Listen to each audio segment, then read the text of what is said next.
अद्विक को blood cancer है। उसके माँ बाप उसके इलाज कराने में असमर्थ हैं। इन्हें आपकी एक छोटी सी मदद की जरूरत है। डिस्क्रिप्शन में दिए हुए लिंक पर जाएं और अद्विक की उम्मीद बने।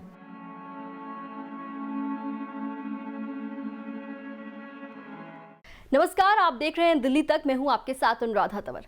पिछले दिनों आपने दिल्ली के मुख्यमंत्री अरविंद केजरीवाल को कई घरों में जाकर 1-1 करोड़ रुपए के चेक देते हुए देखा होगा। ये खबर भी हमने आपको बताई थी। लेकिन अब आपको बता दें कि सरकार के इस कदम को लेकर ही दिल्ली बीजेपी के अध्यक्ष आदेश गुप्ता ने सरकार पर हमला बोला है। उन्होंने सरकार पर सीधे तौर पर भेदभाव करने का आरोप लगाया है। उन्होंने नगर निगम का हवाला देते हुए कहा कि जो नगर निगम के कर्मचारी हैं जिनकी मौत कोरोना काल में हुई है, उन्हें दिल्ली सरकार ने 1 करोड़ रुपए की जो मुआवजा राशि है वो नहीं दी। दिल्ली सरकार साफ तौर पर भेदभाव कर रही है निगम के कर्मचारियों के साथ।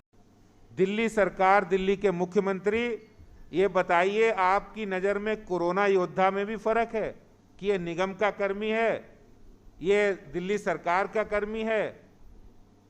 हम वो बात तो करेंगे ही कि आप किस आधार पे कर रहे हैं, लेकिन निगम के लगभग 103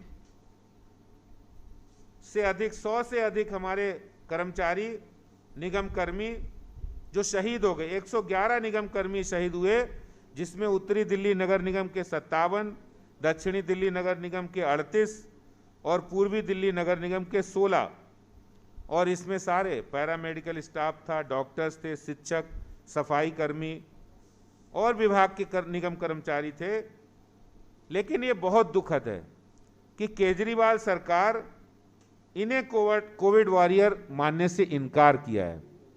और उन्हें जो आपने 1 करोड़ रुपए कोरोना वॉरियर्स को सम्मान राशि देने की बात कही थी, ये निगम कर्मियों को आप क्यों नहीं दे रहे?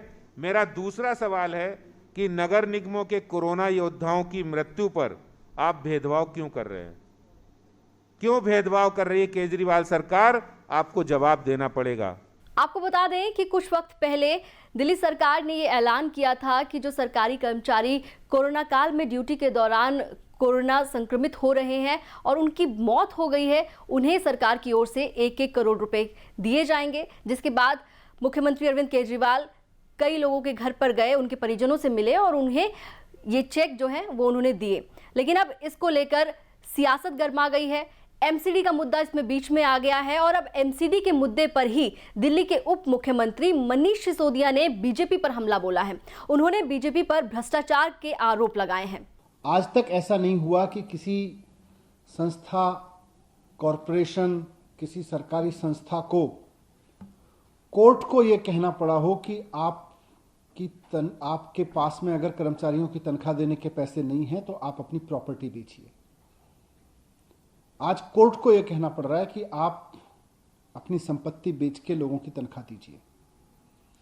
ये भारतीय जनता पार्टी की जिम्मेदारी थी कि नगर निगम को चलाती, नगर निगम के काम को ठीक से करती, नगर निगम के रेवेन्यूज को इकट्ठा करती। दिल्ली सरकार ने हमेशा जितना बना उससे ज़्यादा भी दिया है। जब से हमारी सरकार दिल्ली में आई है, हमने उनके इंटरेस्ट और उनके लोन तक एडजस्ट नहीं किए, जबकि उससे पहले इंटरेस्ट और लोन भी एडजस्ट किए जाते थे।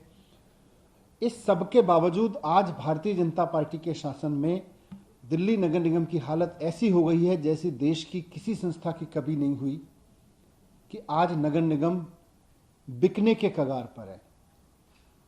आज तक देश में कोई नगर निगम, कोई पंचायत, कोई लोकल बॉडी इस कगार पे नहीं पहुंची कि उसको अपने कर्मचारियों को तनख्वाह देने के लिए अपनी प्रॉपर्टीज बेचनी पड़े। और उसका केवल और केवल एकमात्र कारण है कि भारतीय जनता पार्टी का भ्रष्टाचार और भारतीय जनता पार्टी की नाकामी।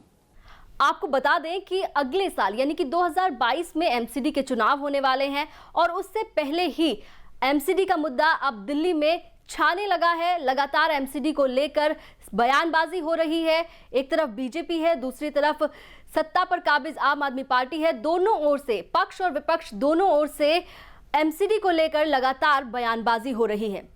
दिल्ली और एनसीआर से जुड़े तमाम खबरों के लिए आप देखते रहिए दिल्ली तक।